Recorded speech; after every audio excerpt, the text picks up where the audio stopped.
Hello, Crafty Crandall here, and today I wanted to do something a little bit different that I have not yet done on my channel, and that is a dedicated book review. So this is going to be my dedicated book review for the book Foundryside by Robert Jackson Bennett. Now, this is a book that I have recently covered in one of my recent read videos, so if you haven't seen that, I will link it up in the cards above. And I would just like to go through a full review for this book because it is a book that I find myself thinking about a lot. It has a very interesting plot. It has such a unique world. I really love the magic system in this book, and so I wanted to dedicate a full book review to it. The other thing that I wanted to try doing is something that I don't see anyone else doing, which if you've seen other people do this, please link me to their channels because I would love to watch their videos, and that is redesigning the cover of the book while I review it.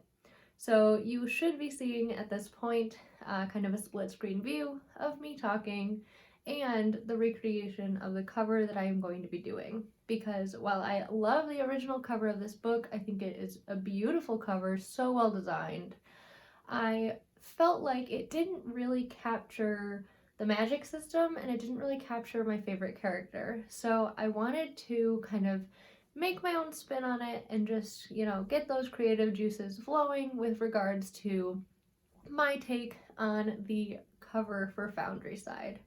So without any further ado, let's hop into the review.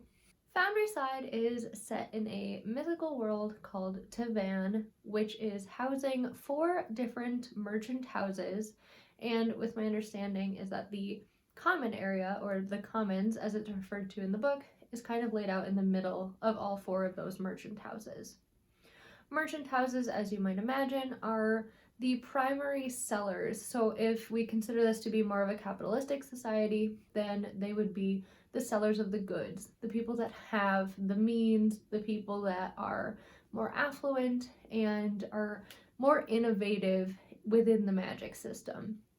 This magic system is kind of comprised of what are called scribings. So scribings are essentially annotations that are inscribed onto an item or a material, or in very rare cases, which we'll refer to later, in humans, to alter the reality of that object. So this can be done in such a way that an object thinks that it is something else.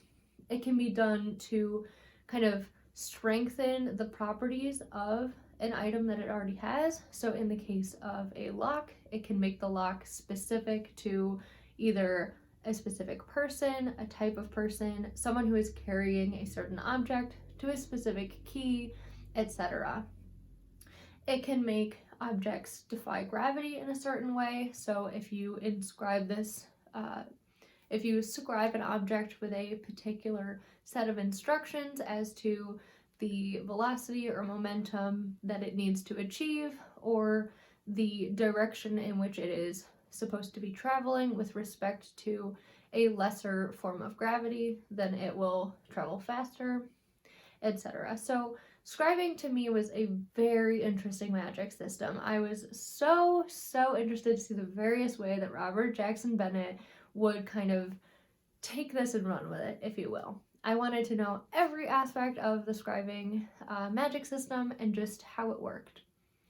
Now, the book follows our main character, Sanchia, as she is kind of thrust into this situation in which she is supposed to be thieving a specific object. So she is a member of the lower class. She is a member of what we refer to as the commons. She does not belong to a merchant house, and so she takes on these thieving gigs so that she can sustain a lifestyle for herself. She wants to, gain profits from this. She has found herself through a broker, if you will, through her broker, an opportunity to steal something for a large sum of money in return.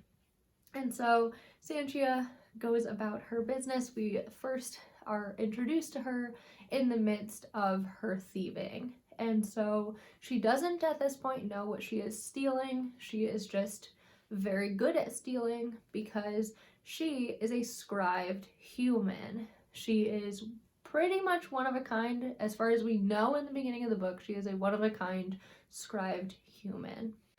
Sanchia's scribed augmentations make it so that she can essentially touch an object and understand what it has been scribed to do.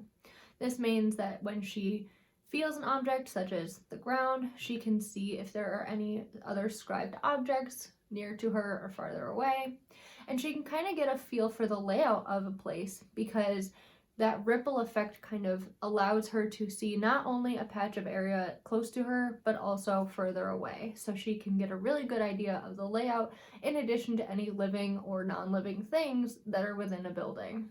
This allows her to really understand how to thieve very well, and through these augmentations, she can navigate scenarios that regular humans cannot.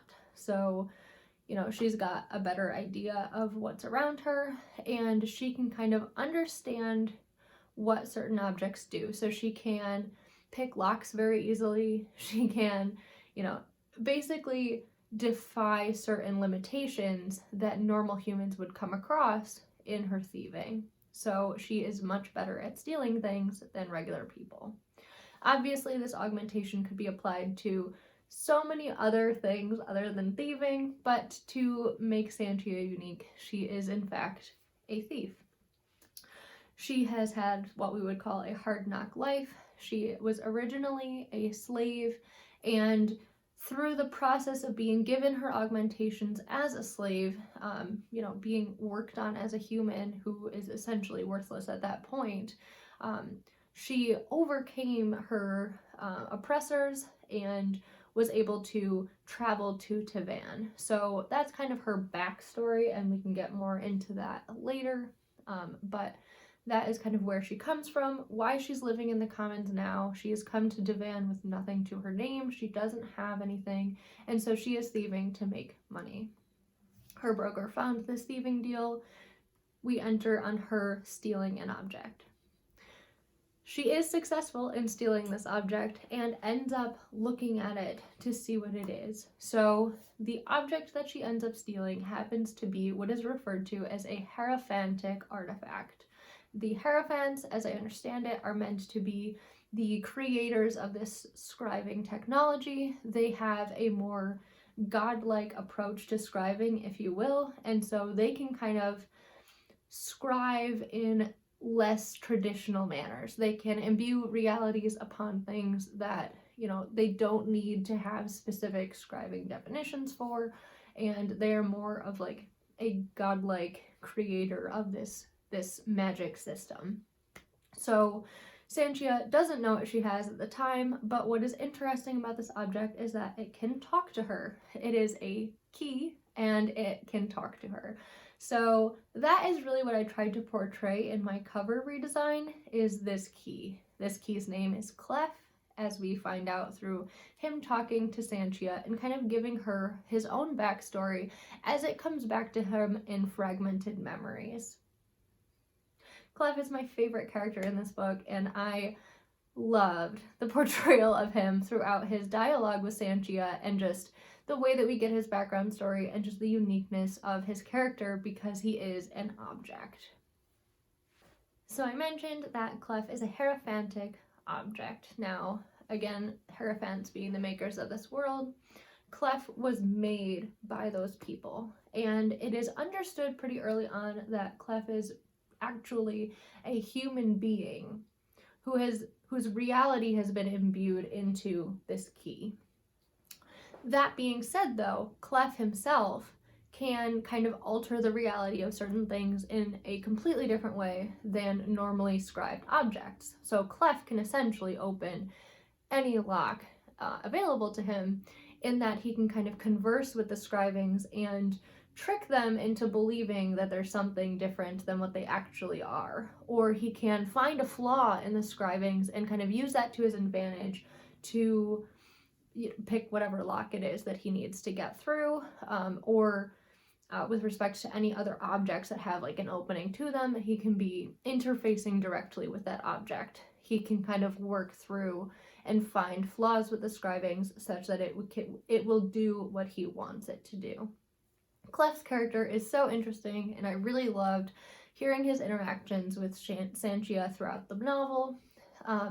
Essentially what takes place thereafter, because Sanchia has figured out that this object, Clef, is extraordinarily very valuable, obviously other people are trying to get it. She doesn't end up delivering it to her broker, if you will, due to unforeseen circumstances, and the novel kind of progresses from there in that her pursuers are multivariable. So she's got multiple people trying to kill her at this point because she has stolen this object successfully and essentially can't return it to the person who is supposed to be navigating this deal, which she doesn't know who this deal is with. So she kind of has to work through this mystery, if you will, of who was originally trying to purchase this item and who now is trying to kill her for it. It is really interesting because one of the primary characters who is trying to kill her for it at the beginning, his name is Gregor. Gregor is actually the son of one of the merchant house heads. So he is what is called a founder. He is an extraordinarily powerful person. He has, all of this power behind him, but actually prefers to live in the commons and kind of enforce a policing system upon the commons. One of the primary factors of this world that we get very early on is that there is no one set justice system. This world is lacking a justice system entirely, and so Gregor kind of takes it upon himself as someone with the means of a merchant house to enforce a new policing system onto, at the very least, the commons. He's not doing this within his own merchant house, the Dandolo house. He is doing this in the commons at what is referred to the waterfront. So as we understand it, there is a waterfront in that there is a river that runs through the commons and kind of through the merchant houses. And this is how the common people have some form of water, though we understand from Sanchia that even the common people, they don't have access to clean water. They are living so below the means of regular society that we would consider today, at least if you live in the United States like I do. So the common people are just a doldrums of persons who are not being policed, who are just trying to live and survive and get whatever food and means that they can. And scribings really aren't available to them in the same capacity that they are to the merchant houses, who are supplying these scribed objects to other merchant houses and presumably to other realms beyond Tivan. So we are following So we are following Gregor Dandolo as he is attempting to retrieve this object from Sanchia. In addition to Gregor, Sanchia is also being chased by some unknown pursuers. So we follow Gregor and Sanchia as they eventually come together because Gregor is resourceful in his own way and is able to track down Sanchia. And then, in addition to both of them, we are we encounter the other people who are trying to kill Sanchia. So it all kind of blows up into this mixed bag of persons who are all vying for this object without really knowing necessarily the stakes at what they're playing. So that is essentially the plot in a nutshell. And before I get into, further comments on the book, etc., I would just like to note that there are also two primary side characters who end up becoming really more of main characters in the sequel, Shorefall. So our primary side characters are Orzo and Bernice. Orzo is the head scriber for the Dandolo house, and Bernice is kind of his apprentice or sidekick, if you will. And so they become immersed in this plot, and a lot more of the plot ends up taking place not only at the Dandolo campus, but also at a rival merchant house campus, the Candiano campus. And so Candiano Merchant House is essentially headed up by a person who is mentally deteriorating, and his daughter is married to the person who is acting as the founder of the house. Although he himself, the person who is going crazy, is the founder of the house and one of the greatest scribers there is. That man, Tribuno, used to be I don't know if you would call it friend or accomplice with Orzo, but Orzo left the Candiano campus and went to the Dandolo campus through a couple of different circumstances there. We've got a bunch of different characters that I've just mentioned in passing, and this really intricate plot that is kind of underlaying the primary plot, which is this essentially heist story gone wrong that turns into a secondary heist story.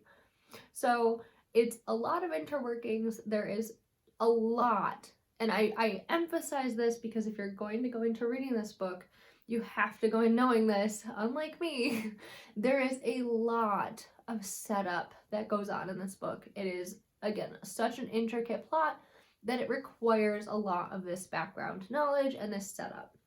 So a lot of this is really just kind of spoon-fed to you throughout Sanchia's, inner monologue and just different plot points and different discussions that she has.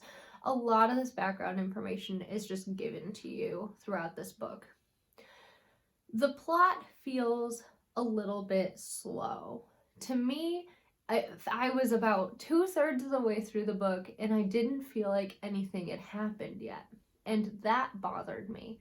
I thought that the plot was going to be a lot faster paced because it is essentially, in essence, a heist story. And typically, to me, those move a lot faster than this novel did. Writing style-wise, I thought that it was very well written. It's not overly flowery. There's not a lot of prose happening, but I do think that the writing style kind of added to the magic system. I feel like it was told in such a way, like the analytical mindset that goes into applying scribings to an item kind of felt like the writing style was that analytical kind of monologue, if you will. And I really appreciated that. So I think that the writing style fit the novel very well. Character-wise, I didn't find myself overly attached to any singular character with the exception of Clef. Clef was by far and away my favorite character and was really the only character that I had interest in following throughout the novel. I found that Sanchia was a little bit frustrating, and I think in part that she is supposed to be an unlikable narrator. I think that's the case. But I think at some point you're supposed to start pulling for her and are supposed to start liking her, and I never really got that far. Gregor is an interesting character. I like his character a lot more actually in Shorefall than I did in Foundryside. And then Orzo and Bernice are just side characters. There is a romance that ends up occurring toward the very end of this book that's kind of, again, more of a setup for the second book. So much of this book is a setup for the second book. But the romance was very, very muted, very small. It was barely even there. So if you're going and expecting a lot of, character interweavings in the form of romance, this is not the book for you. And I would just like to say that I personally hate the romance. The romance does carry through into Shorefall, and to be honest, I just don't think that it makes any sense. I think that part of that is, though, because it wasn't set up, really, in Foundryside. It was mentioned as almost an afterthought. It felt very much like an afterthought. And the way that it's carried through in Shorefall, and I realize, I apologize, this is not a Shorefall review, but I do just want to mention this, the way that it is carried through continues to feel like an afterthought. So I think that this entire plotline would be beneficial without the romance. If it didn't have a romance, I feel like I would be so much more invested. But it does, and I'm not. So overall, I absolutely love the concept of this book. I think that it was very well done. I think that it was extremely well explored. I think that the concept is unique and interesting in the way that it is kind of carried through in the novel. And I really think that Foundryside was a very interesting start to a series. If I were to summarize my thoughts on this book, things that I thought that the novel did well include world building, interesting and unique plot, and contained a very unique character perspective and dynamic. I think that this book did a phenomenal job of setting up an interesting plot for book 2. So while this is the first book in a series, I think that it sets up very well for book 2. The things that I disliked about the book were that the plot was executed in such a way that it felt very long, unnecessarily long. Even with all of the background and intricacies of the plot, it felt like it was too long. I don't find myself thoroughly attached to any of the human characters or fully human characters in this book, or in this series, if you will. It's just frustrating. While I really like the setup that occurred in this book, I do think that it could have actually extended into just ever so slightly more of the plot thereafter. Knowing how Shorefall starts, and I admit I'm only 300 pages into it, and I've been reading it for the last 3 weeks. So what does that tell you about Shorefall? That aside though, I just think that if Foundryside had ended kind of giving us more of the start of Shorefall, I think it would have been better. I don't like how Shorefall picks up and carries on with a plot that was set up in book 1, but there is an expanse of time in between that I just don't think needed to be there. And so I wish that Foundryside had kind of explored a bit of that expanse in between, ended it at a point, and made it more clear where the plot of Shorefall was supposed to take place, because it feels very disjointed to me the way that the book set up for a high stakes, high intensity plot for book 2, and then we get a time gap, and admittedly, again, a very slow plot again. So I think that this book is just not necessarily for me. However, I think that it is a fantastic book if you're interested in an intricate, kind of interwoven plot that is relatively easy to read. It's definitely more of like a young adult feel to it, and just a really interesting concept as far as the plot line goes. I think that so many people will love this book, and it's just grating on me because of the reader that I am, not because the book is bad. So overall, I think this book is around a 3 to 3.5 stars for me, and I really did enjoy it. I've enjoyed it enough to continue on with the series, and although I don't think that I will do a review for Shorefall, I will definitely mention it in a recent reads type video so that you know my final thoughts on that book. Please let me know down in the comments below if you liked this format of review.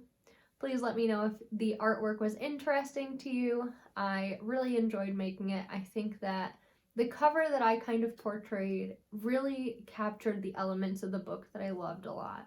So I loved Clef's character.